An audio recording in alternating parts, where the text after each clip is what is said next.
લોકસાહિત્ય ગુજરાતી ચેનલમાં આપ સૌનું હાર્દિક સ્વાગત છે. મિત્રો, તમે નવા હો તો અમારી ચેનલને લાઇક, શેર અને સબસ્ક્રાઇબ કરવાનું ભૂલશો નહીં. એક સંત હતા અને દક્ષિણનો પ્રસંગ છે, સાઉથનો. બહુ સરસ છે, યુવાનો માટે ખાસ. હું તમને આનંદ પણ કરાવીશ. પધારો પધારો.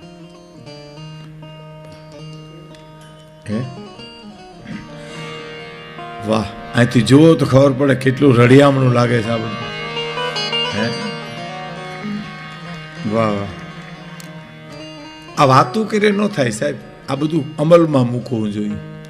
વાતું તો કેટલાય નથી કરતા. ચોકમાં આવીને નાનું તો આજ છે કાલ નથી, ને વાણું નાનું તો વાપરો, મોજસો કરો, રાવણ ક્યાં લઈ ગયો ને કરણ ક્યાં ખોઈ ગયો ને નાનું તો હાથનો મેલ છે ને પછી હું કે ખબર લાવો એક બીડી. હા, હાથનો મેલ છે તો ઉખેડીને જુડી લઈ આવી ને જાને, એટલો બધો દાતારનો દીકરો થઈ ગયો છે. વાતું થાય સાહેબ, વાતું ભલે નહીં, ચરિતાર્થ કરવું. સદગુરુના શબ્દો ચરિતાર્થ કરવા, સ્વામિનારાયણ ભગવાનની આજ્ઞાનું જીવનમાં પાલન કરવું જોઈએ તો પરિણામ આવે, બાકી ન આવે સાહેબ. લેકિન વાતો તો કેટલાય દુનિયામાં કરે છે. હું તમને આનંદ પણ કરાવી, હાસ્યરસ પણ છે. હાસ્યરસ પવિત્ર છે. સંતો બેઠા હોય, કોઈની મર્યાદા આમાં હાથ ન આવે એવો લોક સાહિત્યનો હાસ્યરસ હોય, મજા આવે છે. હા, મેં એક ભાઈને પૂછ્યું હતું, મેં તમારા બાપુજી શું કરે? મને કે અફસોસ કરે છે. મેં કીધું અફસોસ છે નો કરે? મને કે અમે આવ્યા એનો. બોલો, અમે એને ઘીરે આવ્યા એનો મારા બાપુજી અફસોસ કરે છે. એ 15-20 દી પછી વળી એના બાપુજી મને મળ્યા. મેં કીધું દીકરા કેટલા? મને કે 3 ટબા જેવા. મોટો શું કરે? મને કે ખેતી કરે છે.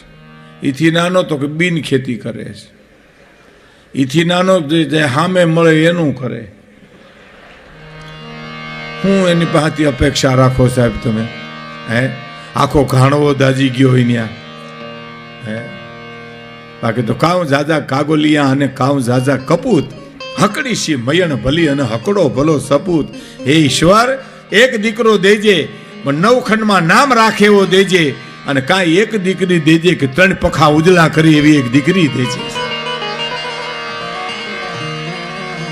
બાકી તો શું ભાઈ, જો દીકરામાં કાંઈ ન હોય તો શું કરો તમે? એક જણો 12 ગામ ગયો ને એટલે ઘરધણી કીધું રોકાઈ જાઓ, તો કે મારે ઉતાવળ બહુ છે.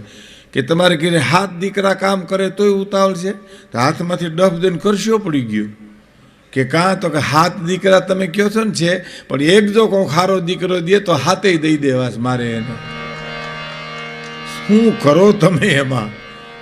એક જણો જેલમાં હતો ને, જેલમાં કોઈ ઉઘરાણીનો કાગળ લખ્યો કે તું જેલમાં ઝીણી ઝીણી કામગીરી કરીને કંઈ કમાશો તો મારા લેણા નીકળતા રૂપિયા દઈ દે. તો જેલમાં થામો જવાબ લખ્યો કે ઉઘરાણીને કાગળ જેલમાં ન લખવાઓ, બીજા કેદીઓ પર અમારી આબરૂ હું? જેલમાં આબરૂ પાછી. એટલે એમાં જેલર મળવા આવ્યા ને એને કીધું કે તમને કોઈ મળવા નથી આવતું? જેલર ઓલા કેદીની કે તમારા કુટુંબ છે કે બાદરિયું બાલ્યું હાવ? કે કુટુંબ તો બહુ મોટું છે. કે કાં કોઈ આવે નહીં, મળવા ન આવે, ટિફિન દેવા ન આવે. ઓલો કે બધા અહીંયા જ છે. કોક બહાર હોય તો આવે ને ટિફિન દેવા.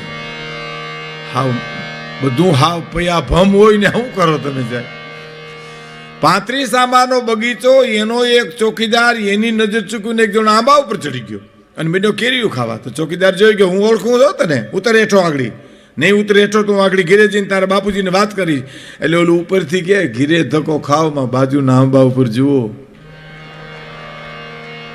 બોલો, ન્યાયના બાપુજી ટેગલી ડાયરે ચીડ્યા તાક. તમે શું કરો આમાં સાહેબ? આ દિશા થાય. સંતનું શરણ ન હોય, સંપ્રદાયની જો સાધના ન હોય તો આ પરિસ્થિતિ થાય સાહેબ. એના ઓઠા દેવાય. જીવનને સુગંધિત કરવા માટે યુવાન વર્ગને હું ખાસ એક આ સાઉથની દક્ષિણની એક વાત કરવા માંગુ છું કે જીવનને સંભાળવા માટે માણસે ઘણું કરવું પડે છે. દક્ષિણના એક સંત વણાટ કામ કરે અને કાપડ રોડને કાંઠે બેસી અને કાપડ વેચે. એમાં સાડી હોય, એમાં ધોતિયા હોય, એમાં બધું કાપડ હોય. એમાં એક યુવાન આવ્યો કે આ સાડીનો શું ભાવ છે? 100 રૂપિયાની એક. એમ બતાવો તા બતાવી. સાંભળજો, બહુ સરસ ઝીણી વાતો છે ને એમાં બહુ એકાત્રિત ચીજ સાંભળું. હા, હાસ્યરસો ખેર એ તો જીવનમાંથી નીકળે છે, હું તમને આનંદ કરાવીશ. પણ અમુક વાતો છે ને એ માના ધાવણ જેવી વાતો હોય. હા, માનું ધાવણ જેમ બાળકને ગણ કરે ને એવી આ વાતો મારા તમારા જીવનમાં ગણ કરે. સાહેબ 100 રૂપિયા તો કે હા લાવો તા. સાડી બતાવવા આપી સાધુ સંતે. સાડીના 2 ભાગ કરી નાખ્યા. એક કટકો નાખીને કે આ એક કટકો લેવો કેટલા પૈસા? તો કે એના 50 રૂપિયા. સાધુ કે એના 2 ભાગ કર્યા. એક કટકો સાધુ પાસે નાખીને કીધું આના? તો કે એના 25 રૂપિયા. દેવા જેવી વાત છે ને. એના 2 ભાગ કર્યા. એક કટકો સાધુ પાસે નાખીને કે આના? તો એના 12.5 રૂપિયા. એના 2 કટકા કર્યા અને બીજું નાખી દો કટકો, બીજું હાથમાં રાખીને કે આના? તો રવિ એનું કાંઈ નથી જોતું, મારી સાડી ભલે તૂટી ગઈ પણ જુવાન તારું જીવન આમ લીલા ન થઈ જાય, ધ્યાન રાખજે.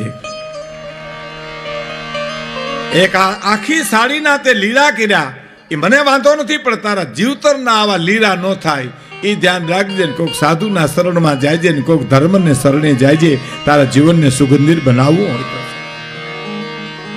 એ અહીં જુઓ જોઈએ છે સાહેબ, એક યુવાન વર્ગ કામ કરે છે સાહેબ, ખબર નથી પડતી આમાં કોણ ચલાવી રહ્યું છે સાહેબ. હે, હું જરાય ખોટું નથી બોલતો અને જરાય રૂડું મનાવવા નથી કહેતો. હા, પણ આમાં કોણ ચલાવી રહ્યું છે આટલું બધું? અને એકેયને મોઢામાં થાક નથી સાહેબ કોઈ. ક્યાંથી ક્યાં માણસને ક્યાંથી ક્યાં રિસીવ કરીને ક્યાં પહોંચાડી દે. એ તો સાહેબ કૃપા હોય તો થઈ શકે, અને કૃપા તો જીવવી પડે અને વાત ન કરી શકાય, એની વાતો ન થાય. એ તો જીવતરનો નશો છે સાહેબ. એટલે આપણા સામે મારે એક દુલા કાગની કવિતાથી કાર્યક્રમની શરૂઆત કરવી છે. જ્યાં સુધી આનંદ આવશે ત્યાં સુધી અમે પ્રોગ્રામ તમે ચલાવશું. આમાં 10 મિત્રો એવા બેઠા જેને ખાલી હાસ્યરસ સાંભળવો છે, 10 મિત્રો એવા બેઠા જેને ભક્તિરસ સાંભળવો છે, 10 મિત્રો એવા બેઠા જેને કરુણરસ સાંભળવો છે. પણ ધીરજ રાખજો એના માટે. અને બીજું બહારના મહેમાનો આવ્યા છે એ તો ખબર, એ તો સાંભળે બરાબર, પણ અમારા જુનાગઢના જ જે અમુક વર્ગ આવ્યો છે એને તો મારો પ્રોગ્રામ અમુક મોઢે થઈ ગયો હોય. હા, કારણ કે અહીં તો સાંભળતા જ હોય ને, ઘીરે હુતા કહી દે એટલા વાગ્યા તો આ વાત હાલતી છે. ત્યાં સુધીનો આ ગામની અરે મારે લગાવ છે, આ મારું વતન છે એટલે. પણ આ કાગની પ્રકૃતિ છે એ પરમાત્માનો રૂપ છે સાહેબ. તમે ઝાડ પાન બધું, તમે ડુંગર દરિયો તમે જુઓ, આહા થઈ જાય. સારામાં સારું બિલ્ડિંગ બનાવે તો એનો કડિયો છે, કારીગર છે, એને આપણે ધન્યવાદ આપી શકીએ. પણ દરિયો તમે જોઈને કોને ધન્યવાદ આપી શકો? આહા હા હા થઈ જાય. હિમાલયને જોવો એટલે આહા હા હા તે વાણી વિરામ પામે, એનું વર્ણન ન થઈ શકે. બંગલાનું થઈ શકે પણ હિમાલયનું, ગિરનારનું, દરિયાનું, ધરતીનું, સૂર્ય ચંદ્રનું વર્ણન ન થઈ શકે. આહા હા હા થઈ જાય છે.